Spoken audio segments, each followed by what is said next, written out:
My husband Wayne was taking a massive dump when the truck hit him. Minutes before, he had finished beating the hell out of me and went to the bathroom to relieve himself. His little side piece, Crystal, was leaning against the bathroom door, giggling and talking smack about me while he grunted inside. Suddenly, boom, a deafening crash shook the earth. An out-of-control semi-truck plowed right through our yard, smashed into the house, and rolled right over my husband and his mistress. While the paramedics were digging through the rubble to find his mangled meat sack of a body, I spotted an AA battery that had fallen out of something. I calmly kicked it into the corner. Wayne's face was pale as a ghost. His eyes were wide, screaming a million words, but his throat couldn't make a sound. At the hospital, the doctor looked grim. Left leg is shattered, a comminuted fracture. The hope of saving it is slim. If we use the titanium, I don't have any money. I cut him off, just sawed off. While I had been quietly collecting evidence of his affairs, Wayne, my partner, who I built everything with from scratch, had brought his mistress to our house to beat me into signing the divorce papers. I refused to sign. I needed revenge for the miscarriage they caused. He got tired of hitting me and went for a shit. Karma hits fast, like a tornado in a trailer park. 20 minutes later, while the cops, insurance adjusters, and a swarm of reporters were snapping photos, there he was, groaning in the dirt with his ass bare to the wind. For old time's sake, when the doctor couldn't find a piece of his flesh, I kicked it over to them. That was the piece keeping him alive. As for his mistress, Crystal, aside from a dirty dress, she didn't look like she had a scratch on her. When Wayne was beating me, he bragged about how flexible she was because she was a dancer. Said she could do any position. Well, right now her body was twisted like a pretzel, so I assumed she was fine. Back at the emergency room, the admin asked me to swipe $15,000 for the deposit. I pulled out my card. It had about $10 on it. Doc, just sew him up first, I said. His mom knows some celebrity doctor. She can save him for free. The doctor looked confused. What celebrity doctor? Where? We should call him. Jesus Christ. I deadpanned. At the pulley gates. The doctor sighed. Let us try a bit harder. Sure, whatever. I paused. If I sign the organ donation forms now, does that cover the medical bills? No, ma'am. The doctor looked at the x-rays again. But seriously, his left leg is pulverized. Saving it is unlikely. If we utilize no money, I repeated. Saw it off. A young nurse nearby looked like she was about to cry. Ma'am, whatever grudges you have, let it go. Money can always be earned back. Fine. Actually, it's not that we don't have money, I explained patiently. It's just that he transferred all our cash to a side piece. Wake thee up and ask for the PIN code. The nurse looked at Crystal lying on the adjacent gurney's spinal fracture. She might never wake up. She's likely paralyzed for life. I threw my hands up while then Doc sawed off gently. When the news report about the crash came out, everyone else had their faces blurred. My husband had his ass blurred. The doctor spent 5 hours in surgery and managed to drag him back from the brink of hell. The moment he woke up, I told them to cut the morphine. Suck it up, Wayne. Money doesn't grow on trees. We gotta save every penny. I figured he'd agree with that sentiment, seeing as it was exactly what he used to tell me. Through his agonizing screams, he spilled everything about where he hid the assets. Since he couldn't move his body, he pouted his lips, gesturing for me to get the money back from Crystal. God. It's just a leg amputation. Why is he being such a drama queen? For true love, a little suffering is necessary, right? Just as I submitted the evidence to the court to freeze Crystal's accounts, Wayne decided to die. Early that morning, he had been moved to a regular ward. He was conscious. His eyes were moving. The truck driver ran into the room, fell to his knees, and started crying.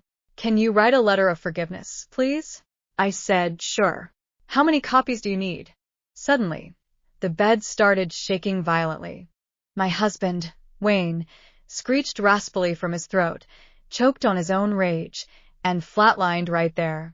I literally pissed him to death. The ER team rushed in. Wait. I stopped the doctor and whipped out my phone.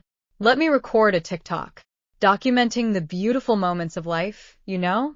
Outside the room, the driver was kneeling on the floor, sobbing. I'm a sinner. I'll pay. but I only have $200,000. I rushed to help him up. Get up, you saint. He was unemployed. He wasn't worth a fart, let alone $200,000. I wasn't just being mean to my dead husband. To make sure I got nothing in the divorce, Wayne had transferred all the assets. He claimed to be unemployed, gave me 0 cents, and even made me transfer my meager salary to him. Death compensation is tied to income. Running over a CEO and running over a bum, that's a different price tag. Because we signed the donation papers early after Wayne croaked, the doctors bowed to him and then harvested his corneas, heart, liver, spleen, and kidneys. Snip, snip. Originally, his body could have been a medical cadaver pickled in formaldehyde, but the truck did too much damage. He was classified as medical waste. I hauled him to the crematorium and shoved him into the furnace. Wayne's hair, fat, and grease danced in the fire. Spinning, jumping, eyes closed tight. He can't see the insurance payoff. I count the cash all night. White snow, summer night. I won't stop the beat. It's all his inheritance, baby. Crushing the dirty past under my feet. I was so happy I wanted to do a 360-degree backflip, followed by a split right onto the truck driver's head and pin a red flower on him. But the funeral home lady snapped me out of it. We have urns for $5,000, $6,000, and $7,000, she said. While waiting for the cremation, I had ordered Uber Eats. I finished my KFC, shook out the grease from the paper bag featuring the Colonel's face, and opened it up. Just dump him in here. The funeral home lady rolled her eyes. What kind of grudge is this? Look, we have a plastic container. It's on discount for $200. He killed my unborn child. Is that enough of a grudge? She paused. I can hammer the bones into smaller pieces for you if you'd like. I carried Wayne's ashes in the KFC bag, shoved it into my backpack along with the organ donation paperwork. For the first time, I realized marriage has 3 benefits. Pulling the plug, signing the papers, and eating the inheritance until you're full. Just as I walked out of the funeral home, the hospital called. The mistress was awake. Crystal didn't come from money, but she loved to dance. Her parents went into debt. But dancing requires talent, not just passion. If you ain't top tier, graduation means unemployment. So she latched onto Wayne. She got the money, the company, the love, and now she got high-level quadriplegia. I waved the documents in front of her face. The real estate in your name has been seized. The $862,000 Wayne transferred to you? It's back in my account. No offense. Just wanted to flex on you. I don't believe you. I want Wayne. Tell him to get his ass in here. I dropped the KFC bag of ashes onto her pillow. Including the bag, he weighs about 3 pounds. He will literally never leave your side again. A true pillow talk partner. Crystal screamed like a banshee. Huh. Save your breath, honey. The show hasn't even started. The real monsters are still on their way. The door burst open hard enough to slam against the wall. Wayne's mother stormed in first, mascara streaked halfway down her face, leopard print purse swinging like a weapon. Behind her came Wayne's younger brother Derek, already smelling like beer and cigars. The second Wayne's mother saw the hospital bed, she collapsed beside it theatrically. My poor baby. My son. What did this witch do to you? Crystal tried to sob back, but the neck brace turned it into a wet, choking noise. Perfect duet. I leaned against the windowsill eating hospital grapes straight off the stem. Careful, I said. One of you might actually die in here and ruin my evening. Wayne's mother snapped toward me with murder in her eyes. You evil bitch. Wayne told me everything before he died. Oh. I peeled another grape. Which part? The mistress? The secret apartment? The fetus he kicked out of me? Narrow it down. Her face twitched. Derek stepped forward instead. You think this is funny? My brother is dead. Very, I said honestly. That shut him up for a second. Then Wayne's mother noticed the KFC bag sitting beside Crystal's pillow. She froze. What is that? Your son. Crystal started screaming again. The nurse outside almost came running in before deciding this room was above her pay grade and immediately leaving again. Wayne's mother staggered backward like she'd been shot. You cremated him in a chicken bag? Well, I wasn't going to buy him the deluxe porcelain package. I shrugged. He cheated on me, killed my baby, and died owing money. Frankly, this is premium treatment. Derek lunged at me. Big mistake. I pulled out my phone before he even reached me. Oh, before you touch me, I said, you should know I already sent Wayne's financial records to the tax bureau. He stopped cold. Hooked. Line. Sinker. Wayne handled the family money for years. Underreported income. Fake reimbursements. Shell accounts. Derek's construction company was basically a money laundering operation with drywall. Wayne's mother turned pale instantly. You wouldn't. I already did. I smiled. And since Wayne's dead, guess who they investigate next? Derek looked ready to vomit. Crystal looked ready to ascend directly into hell. I sat down at the foot of her bed. You know the funniest thing? I asked her softly. You spent years trying to steal my life, my husband, my future, my money. I tapped the KFC bag. And this is what you won. She let out this horrible broken sound. Not crying anymore. Animal noise. The kind people make when reality finally crushes their ribcage inward. Wayne's mother suddenly turned on Crystal. You home-wrecking slut.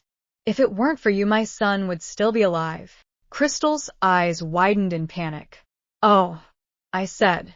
Now, this is interesting. Derek joined in immediately. You drained his money. You kept pressuring him. You knew he was married. You ruined this family. I almost applauded. The parasites were eating each other alive before the body was even cold. Crystal began hyperventilating so hard the heart monitor started shrieking.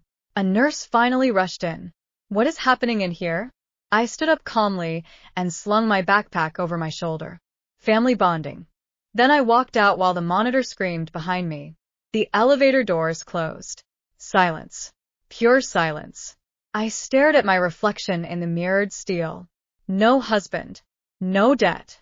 No fake love. No baby to bury. Just me. And 8 figures sitting safely in my bank account. The elevator dinged. My phone buzzed. Unknown number. I answered. A nervous male voice spoke immediately. Miss Carter? Hi, this is from Horizon Insurance. We reviewed the accident investigation. I smiled slowly. And there was a pause. Due to new evidence regarding distracted driving and unauthorized company fund transfers, the final payout amount has increased significantly. Oh, Wayne. Even dead, you kept giving me gifts. I walked out of the hospital into warm summer rain, the kind that sticks to your skin and makes the whole city smell like wet concrete and gasoline. My phone was still against my ear. How significant are we talking? I asked. The insurance guy cleared his throat nervously. With the revised liability calculations, death compensation, corporate settlement, and supplemental policy riders, approximately $4.7 million. I stopped walking. Not because I was emotional, because I almost slipped on the curb laughing. $4.7 million. Wayne finally became useful. A taxi splashed through a puddle beside me. Dirty water soaked my jeans. Didn't even care. I looked up at the sky grinning like a lunatic while rainwater ran down my face. Some people wait their whole lives for karma. I got direct deposit. The insurance agent kept talking. There are just a few final signatures required. I'll sign anything, I said immediately. Ma'am, I said I'll sign with both hands. Back at the apartment, the place still smelled like Crystal's perfume. Cheap floral mixed with Wayne's cologne. Adultery has a scent. I opened every window. Then I started throwing things away. Wayne's gaming chair. Trash. Crystal's slippers. Trash. Their framed photo from that ski resort trip he claimed was a business conference. Straight into the garbage chute like Kobe. I even found lingerie under the couch. Lace. Red. Tiny enough to floss with. I held it up for a second, then burst out laughing so hard I had to sit down. This man destroyed his entire life for a girl built like an unpaid electricity bill. Unbelievable. My phone buzzed again. Derek. I answered on speaker while making instant noodles. You bitch, he hissed immediately. No hello? You reported us? MHM. You ruined everything. I cracked an egg into the noodles. You guys did tax fraud for 11 years. That money was family money, and now it's federal evidence. He started screaming loud enough to distort the speaker. Apparently officers had shown up at Wayne's mother's house already. Apparently bank accounts were frozen. Apparently Derek was discovering that cash businesses stop being fun when accountants start asking questions. I stirred my noodles calmly. Then I asked the important question. So, who gets Wayne's old bedroom when your mom loses the house? Dead silence. Then he hung up. I ate dinner watching their lives implode through social media. Wayne's mother posted Bible verses every 20 minutes. Derek posted real men move in silence right before getting arrested for punching someone outside a liquor store. And Crystal. Oh, Crystal was my favorite. Someone leaked her medical fundraiser online. The comments were brutal. Wasn't she sleeping with a married man? Karma speedrun. She can't dance anymore? That last one had me coughing noodles through my nose. Prull. Hilarious. But cruel. 3 weeks later, I sold the apartment. Every single thing connected to Wayne disappeared piece by piece. The couch where he lied to me. Gone. The bed where he cheated. Gone. The kitchen where he told me I was too emotional after I lost the baby. Gone. I kept only one thing. The KFC bag. Not the ashes. I dumped Wayne into the ocean 2 days after the funeral. No ceremony. No speech. Just me standing on a pier shaking him out into the wind while eating fries. A seagull immediately flew through part of him. Poetic. But I kept the bag itself folded neatly inside a drawer. A souvenir. Proof that sometimes life actually does let you win. Then one evening, months later, my phone rang again. Unknown number. I answered lazily. A weak voice whispered, "Please." Crystal. Oh, this should be good. She sounded horrible. Not sad. Not dramatic. Rotten. Like someone calling from the bottom of a well. "Please," Crystal whispered again. "I just want to talk." I lay across my new couch staring at the skyline through floor-to-ceiling windows. Penthouse view. Imported wine. Silk pajamas. Wayne had never managed to give me any of this while alive. Dead Wayne was a far better provider. What happened? I asked sweetly. Lose feeling in another limb? A shaky breath crackled through the phone. They left me. Who? Everyone. I smiled. Ah. There it was. The real beginning. Wayne's family blamed her for the investigations. The investigations blamed her for the money transfers. Her dance friends vanished the second hospital bills started piling up. Her followers disappeared after the cheating scandal spread online. Nobody likes a mistress once the rich man turns into ashes and debt. "I can't pay for treatment anymore," she whispered. MHM. "They're moving me to a state facility." MHM. "I'm scared." That one almost made me laugh. Almost. Because fear was exactly what she deserved. Not death. Not mercy. Fear. Long-term fear. The kind that wakes you up at 3 a.m. and sits on your chest. I swirled my wine slowly. "You know," I said, "Wayne used to say you danced like sunlight." Crystal started crying softly. "He really loved me." "No," I corrected. "He loved himself near you." Big difference. Silence. Then a tiny broken sound, like something snapping deep inside her. Good. I got up and walked barefoot across the apartment. Every inch of this place was mine. No screaming. No cheating. No pretending. Just peace. Crystal suddenly blurted out, "He said he was going to leave you anyway." I laughed instantly. There she is. The homewrecker spirit survives all injuries. "He also said he'd take care of you forever," I replied. Look how that turned out. Another silence. Then, "I hate you." Finally. Something honest. "I know," I said warmly. "But look on the bright side. Wayne's always with you." She started hyperventilating again. I could practically hear her staring at the ashes bag sitting in whatever miserable little room they'd shoved her into. "You're sick, and you're paralyzed. We all have problems." Click. She hung up. I stood there grinning at the deadline. Then my doorbell rang. I opened it to find a delivery guy struggling with enormous flower arrangements. Delivery for Ms. Carter? I frowned. I didn't order flowers. There's a note. I took the card. For a second, I thought maybe Derek was threatening me again. Instead, elegant gold lettering read, "Congratulations on your promotion. You're terrifying. We should have dinner. Daniel Mercer." Attached beneath the note was a business card. CO. 38. Net worth in the disgusting range. Oh. I laughed out loud right there at the doorway. Wayne cheated on me with a broke ballerina and died in traffic. Now rich men were sending me orchids like I was the final boss in a video game. Life really is beautiful sometimes.